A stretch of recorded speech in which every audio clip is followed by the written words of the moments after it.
अस्सलाम वालेकुम dear students.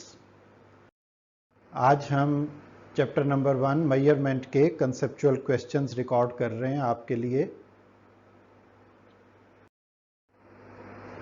Question number 1 है, for an answer to be complete the units need to be specified by. बगैर unit के जो नंबर है वो आपको चंद एक चीज़ों में तो समझ आ सकता है, लेकिन साइंटिफिकली हम तमाम जो फिजिकल क्वांटिटीज़ हैं या बेस क्वांटिटीज़ हैं उनको बगैर यूनिट के नहीं लिख सकते, कोई चीज़ समझ नहीं आएगी। इसी चीज़ को इस क्वेश्चन में एक्सप्लेन किया गया है। तो इसमें आप ये देखें कि a number in a measurement itself is meaningless. मसलन कोई पूछता है कि आप कितना फासला तय करके आए हैं, तो आप कहते हैं मैं 5। तो कहेगा 5 क्या, 5 फुट, 5 मीटर, 5 किलोमीटर। तो इट मीन्स के बगैर यूनिट के बात को समझाना ये मुमकिन नहीं है साइंटिफिकली किसी भी फिजिकल क्वांटिटी के लिए। तो इसमें आप यही चीज़ रीड कर रहे हैं कि it requires units. For example, during a length measurement a reader reads 4, but in order to get a conclusion he requires unit like metre, inches और सेंटीमीटर। किस चीज़ में उसने ये कैलकुलेशन की है, यूनिट बताना लाजमी है। क्वेश्चन नंबर 2 है, what are the advantages of using international system of units, जिसको हम एसआई सिस्टम भी कहते हैं, सिस्टम इंटरनेशनल। इसके एडवांटेजेस ये होते हैं कि हमें एक स्टैंडर्ड सेट मिल गया यूनिट्स का जो हर जगह इस्तेमाल हो रहा है, और वो कोहेरेंट भी है, उसमें चीज़ों को समझना भी आसान है, और डायमेंशनल एनालिसिस जो आपने टॉपिक पढ़ा है उस पर ये पूरा उतरता है। ये 4 रीजंस हमने लिख दी। अब एक और एग्जांपल से आपको मैं समझाता हूँ। अभी भी दूसरे सिस्टम चल रहे हैं और उनके चलने की वजह जो है वो लोगों के लिए, जैसे हमने यहाँ लिखा है कि ईजी है, तो वो कुछ चीज़ें दूसरे सिस्टम में भी अभी ईजी हैं। मसलन कोई आपसे पूछे क्या आप किस घर में रहते हैं, उसका क्या साइज है, तो फीट्स में बताना आसान है। मसलन को कहता है कि मेरा घर जो है वो 25 बाई 50 है, 35 बाई 70 है, 50 बाई 90 है, 1 कनाल। तो ये जो यूनिट्स हैं ये ज़्यादा मशहूर हैं, बजाय इसके कि कोई इसको मीटर्स में बताए। अब मीटर ऐसा यूनिट है, लेकिन उसमें वो लोगों को समझ नहीं आएगी। इसी तरीके से किसी कोई आपको पूछता है कि आज बाहर क्या टेम्परेचर है, बड़ी गर्मी है, तो आप उसको बताएं कि 40 डिग्री टेम्परेचर है, तो ये सेंटीग्रेड में आपने बताया है, तो 40 डिग्री सेंटीग्रेड है। ये उसके लिए आसान है क्योंकि ये सारी जगह ये चीज़ ये टेम्परेचर यूज हो रहा है पाकिस्तान में भी। लेकिन वही चीज़ आप कन्वर्ट करके बताएं केल्विन में, जो कि एसआई यूनिट है, 273 प्लस 40, आप कहें कि 313 केल्विन आज बाहर टेम्परेचर है, तो नहीं समझ आएगा गर्मी है या सर्दी है। तो इसलिए हम पूरी तरह से ये नहीं कह सकते। हाँ, सिस्टम इंटरनेशनल को यूज़ करना बाकी सिस्टम्स की निस्बत अब बहुत आसान हो चुका है, लेकिन हम कहें कि बाकी सिस्टम बिल्कुल ख़त्म हो गए, ऐसा नहीं है। वो चल रहे हैं और उनकी यूनिट्स को हम रेगुलरली यूज़ भी कर रहे हैं। क्वेश्चन नंबर 3 है, how many radians account for circumference of a circle, how many steradians account for circumference of a sphere. तो आसान सी कैलकुलेशन है। S is equal to R, theta के फार्मूले से theta is equal to S by R अलग किया। S उसकी आर्क लेंथ है, जो पूरे सर्कल की आर्क लेंथ 2 पाई आर होती है, तो 2 पाई आर डिवाइडेड बाई आर, तो इसमें से आर आर से कैंसिल हो गया और 2 पाई रेडियन उसका आंसर आ गया। इसी तरह सफेयर में एरिया उसका जो हम लेंगे वो एरिया होगा 4 pi R square divided by square of the radius R square. तो यहां भी आर स्क्वेयर से कैंसिल होगा और 4 पाई स्टे रेडियन एंगल निकलेगा, एक सॉलिड एंगल निकलेगा एक सफेयर के अंदर से। क्वेश्चन नंबर 4 है, what is least count error, how can least count error be reduced. Least count error हमें यह बताती है कि कोई भी डिवाइस, मेजरिंग डिवाइस, कम से कम कहां तक मैयर कर सकती है, ये उसकी लिमिटेशन है। मसलन आप मीटर रॉड लें तो उस पर सबसे छोटा निशान 1 मिलीमीटर का लगा हुआ होता है। अगर आप इंचेस वाला सिस्टम देखें, उसी पे मीटर रॉड पे इंचेस भी डले हुए होते हैं, फीट भी लिखे हुए होते हैं, तो वहां पे आपको सबसे छोटा निशान 1 सूतर का मिलेगा।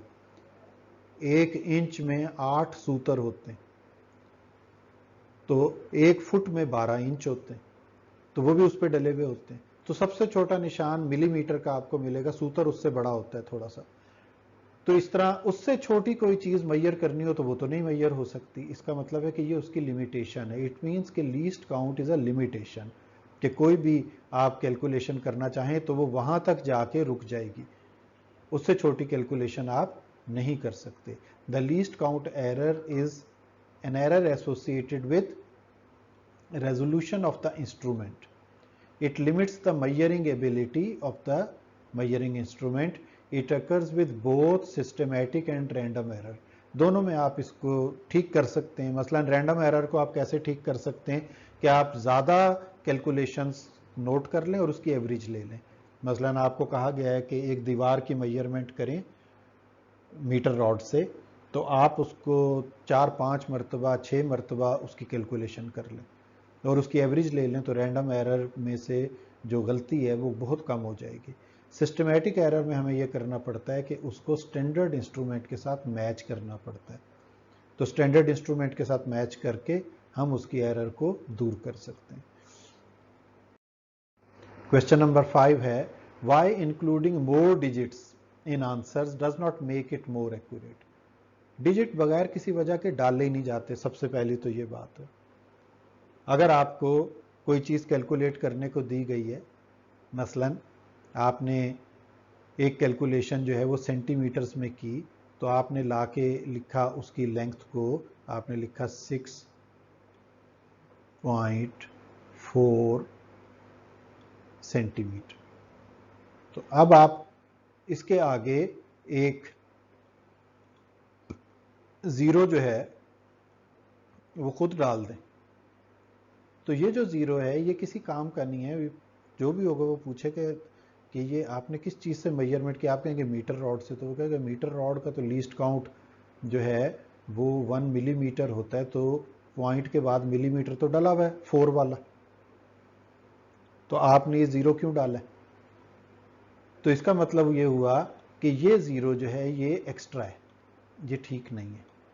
तो एक्स्ट्रा डिजिट्स कोई भी डाल के आपको इस तरह से दे तो वो ठीक नहीं हो सकते जब तक कि वो वाकई कैलकुलेशन में से ना निकले। तो इसीलिए एक्स्ट्रा डिजिट्स को रिमूव करने का तरीका भी आपको सिखाया गया, और वो तरीका क्या है, राउंड ऑफ करना चीज़ को। तो क्यों राउंड ऑफ करते हैं, क्योंकि जब हम कैलकुलेशन करते हुए मल्टीप्लिकेशन डिवीजन वगैरह कर रहे होते हैं तो कैलकुलेटर आपको काफ़ी सारे डिजिट्स दे देता है डेसिमल के बाद, तो वो सारे डिजिट एक्यूरेट नहीं होते। तो उनको रिमूव करने का तरीका होता है कि आप सिग्निफिकेंट फिगर्स के मुताबिक उसको राउंड ऑफ करते हैं और with in the significant figure answer को लेके आना होता है। तो एक्स्ट्रा डिजिट आपकी एक्यूरेसी को बढ़ाते नहीं हैं, वो आपकी बल्कि रीडिंग को क्या करते हैं कि नाकाबिले एतबार बना देते हैं।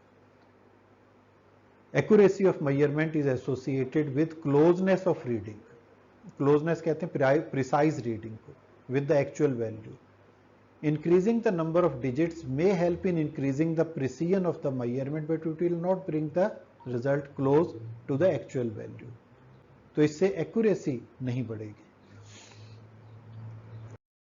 क्वेश्चन नंबर 6 है, what determines the precision of a measurement.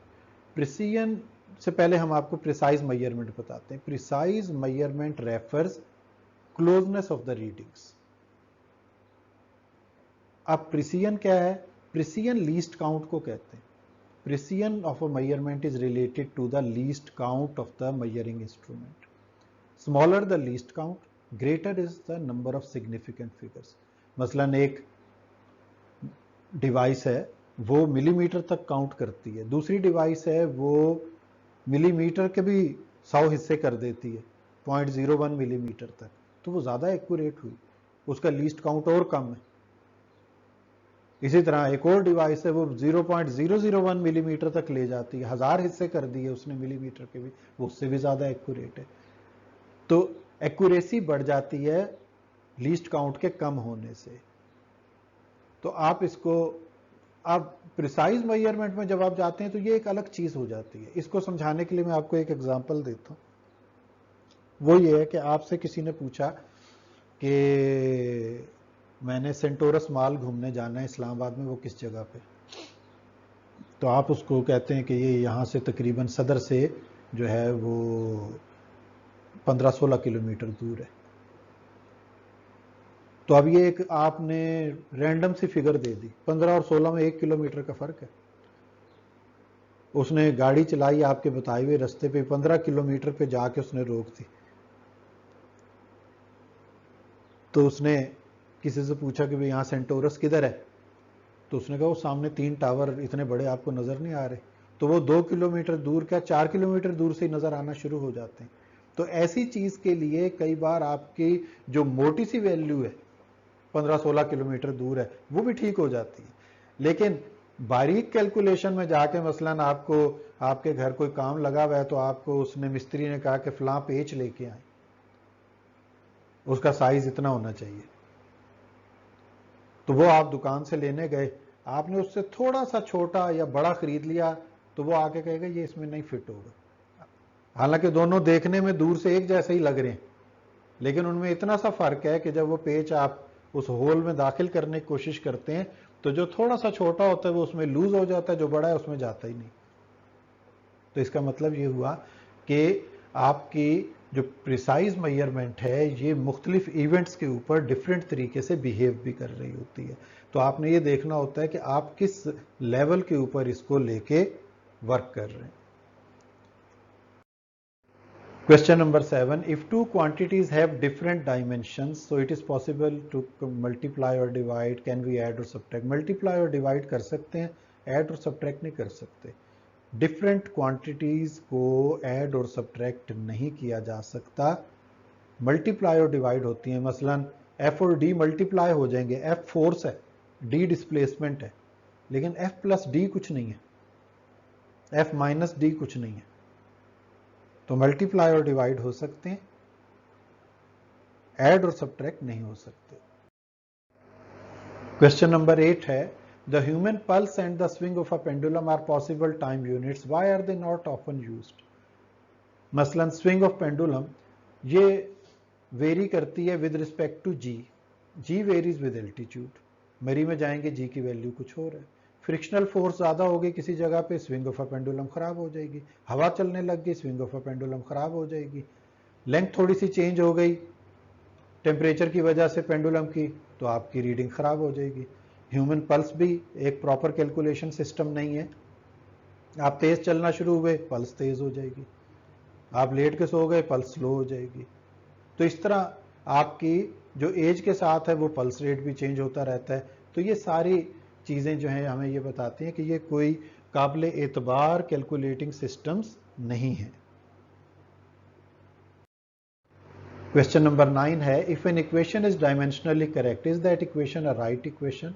हम राइट इक्वेशन नहीं कह सकते, क्योंकि डायमेंशनल एनालिसिस की भी लिमिटेशंस हैं। मसलन उसमें आप कांस्टेंट्स को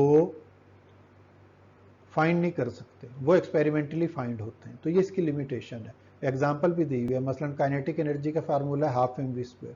अब अगर हम फार्मूला लिखें kinetic energy equals to mv², तो ये डायमेंशनली करेक्ट है, दोनों तरफ की डायमेंशन बराबर हो जाएंगी। लेकिन इसमें हाफ जो मौजूद नहीं है, तो फार्मूला ठीक नहीं है। इसलिए ½ mv² इज करेक्ट फार्मूला। तो हम ये कह सकते हैं कि डायमेंशनल एनालिसिस करेक्ट इक्वेशंस नहीं देता, डायमेंशनली करेक्ट इक्वेशंस देता है। डायमेंशनली करेक्ट इक्वेशंस देता है, लेकिन करेक्ट इक्वेशंस 100% नहीं देता।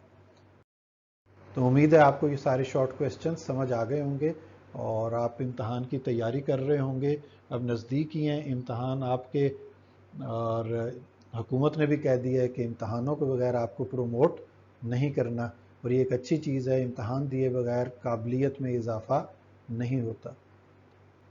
नेक्स्ट लेक्चर तक के लिए इजाज़त दें। थैंक यू, अल्लाह हाफिज़।